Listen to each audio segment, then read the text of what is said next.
Donc ici, nous allons essayer de déterminer la tangente en 0 de la fonction racine cubique de x au carré plus x plus 1. Donc pour ça, la méthode, c'est de faire un développement limité de cette fonction. Il faudra aller à l'ordre 2 minimum. On va voir pourquoi, on va voir comment ça marche, mais il faudra forcément aller à l'ordre 2 minimum. Donc déjà, comment faire un développement limité de cette fonction? Il faut connaître le type de fonction.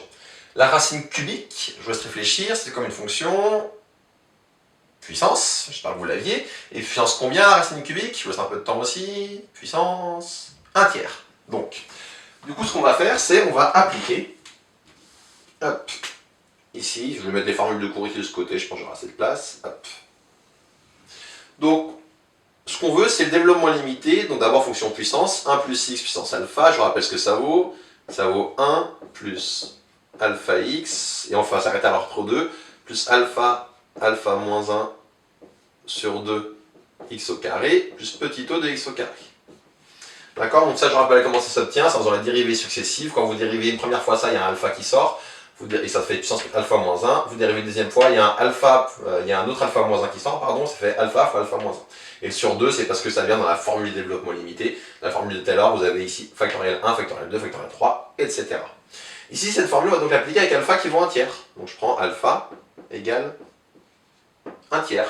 Ça va me donner que 1 plus x à la puissance 1 tiers, ce qui correspond... Alors je vais juste l'appliquer, pour faire un changement de variable ici, je ne vais pas l'appeler x, je vais l'appeler y. Ça revient exactement au même, hein, mais c'est juste pour après que ce soit plus clair dans la suite. Je vais l'appeler y.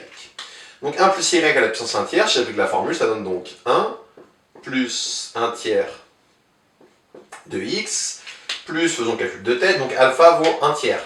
Donc alpha moins 1, ça fait 1 tiers moins 1. 1 tiers moins 1, ça va nous donner moins 2 tiers. 1 tiers fois moins 2 tiers sur 2, ça fait 1 tiers fois moins 1 tiers, ça fait moins 1 neuvième. Donc moins 1 neuvième x, pardon, y, j'ai obligé de mettre des y. Donc je me reprends, hop, y, plus petit o de y carré. Rappel, hein, ces formules ne sont valables que quand x ou y ici est proche de 0. Le développement limité que l'on connaît, les formules usuelles ne sont valables qu'en 0. Vraiment, je vais essayer d'insister là-dessus à chaque fois parce que c'est très important. Donc ici, cette formule, je vais l'appliquer avec cette fonction. Alors juste remettre dans le bon sens. Donc là, moi, je vais avoir 1 plus quelque chose. Bah ça, je peux l'écrire, c'est 1 plus x2. Racine cubique, donc on va aller puissance 1 tiers. Hop. Je vous rappelle, il est important de classer les x par puissance comme ça, croissante, pour après la suite que les développements soient bien réussis et que ce soit plus facile à faire.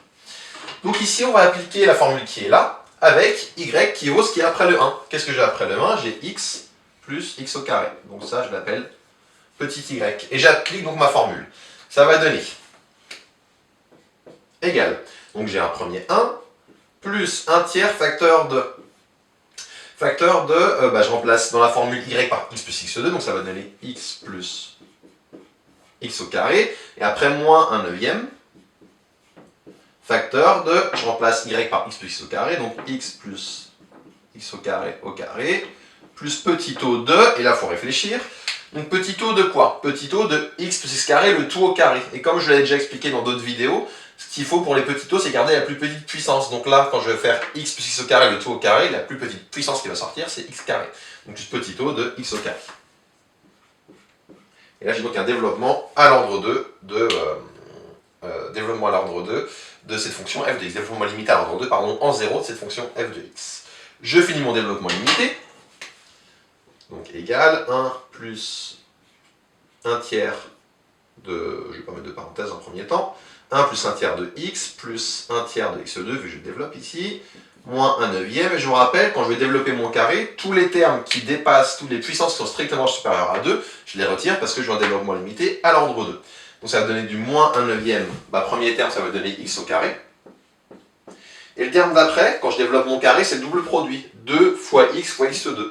Qui va donner 2x au cube, x puissance 3, 3 c'est plus grand que 2, du coup je ne le mets pas et je peux m'arrêter ici. Donc plus petit o de x2. Et ça va donc donner 1 plus 1 tiers de x, et il reste à faire le calcul. 1 tiers de x au carré moins 1 neuvième de x au carré. Pour faire cette somme, on met tout au même dénominateur, ça va donner donc du 3 moins 1 du plus 2 neuvième x au carré.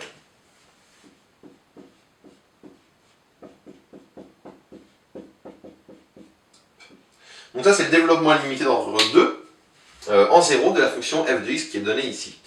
Pour conclure, maintenant, grâce à ce développement limité, je vais pouvoir trouver à la fois l'équation de la tangente, mais aussi la position de la droite par rapport à cette tangente, de la courbe pardon, par rapport à cette tangente. Comment ça fonctionne? Une tangente, c'est une droite, d'accord? Et donc l'équation d'une droite, vous le savez tous, c'est de la forme ax plus b, donc un terme de degré 1. Bah là, ma tangente en 0, ça va être cette chose-ci. Hop, hop. Donc là, je peux dire que f, je vais le faire ici, je vais essayer d'écrire ça et d'avoir la place. Donc la courbe de f admet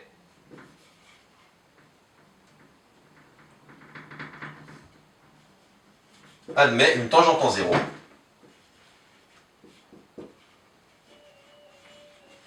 Une tangente. Hop, je poursuis ici, une tangente en 0. D'équation. Donc d'équation quoi? Bah d'équation, ici, ce que j'ai trouvé là, y égale 1 plus 1 tiers de x. Mais j'ai mieux que ça. Je peux aussi dire la chose suivante, c'est que donc, parce que trouver l'équation de tangente, il n'y a pas besoin de développement limité pour le faire, bien évidemment. Par contre, ici, ce que j'ai en plus, c'est la chose suivante. Le terme qui vient après, qui va être, hop, il va être celui-ci. Donc le terme d'après va me permettre de déterminer la position de la courbe de ma fonction par rapport à la tangente. Comment je vais faire ça? Ben, ça dépend en fait, ça va dépendre de deux choses. Premièrement, de la puissance qui est là. S'il y a une puissance qui est paire, 2, 4, 6, 8, etc., dans ce cas-là, je vais pouvoir dire que soit la courbe est toujours au-dessus ou en dessous, et ça dépendra du coefficient qui est devant. Je reviens dessus après. Si la puissance est impaire, dans ce cas-là, la courbe va traverser la tangente en ce qu'on appelle un point d'inflexion. Donc là, 2 est pair, donc ça va être soit au-dessus, soit en dessous. 2 neuvième est positif, donc du coup, ça signifie que la courbe représentative de f va être au-dessus de la tangente en 0, parce que 2 neuvième est positif. D'accord? Donc, alors je ne vous l'écris pas, mais tout ça vient de ce que je viens de vous expliquer à l'oral, ou qui revenez en arrière et écoutez. Et donc, ce qu'on trouve, c'est que CF, donc la courbe de f, est au-dessus. Je rappelle pourquoi au-dessus. X au carré, c'est une puissance paire, donc on est soit au-dessus, soit en dessous. 2 neuvième, c'est positif, donc on est au-dessus. Si on avait eu un nombre négatif, ça aurait été en dessous. Donc, CF est au-dessus de sa tangente en 0. Et ça termine la résolution et ça termine cette leçon, tout simplement.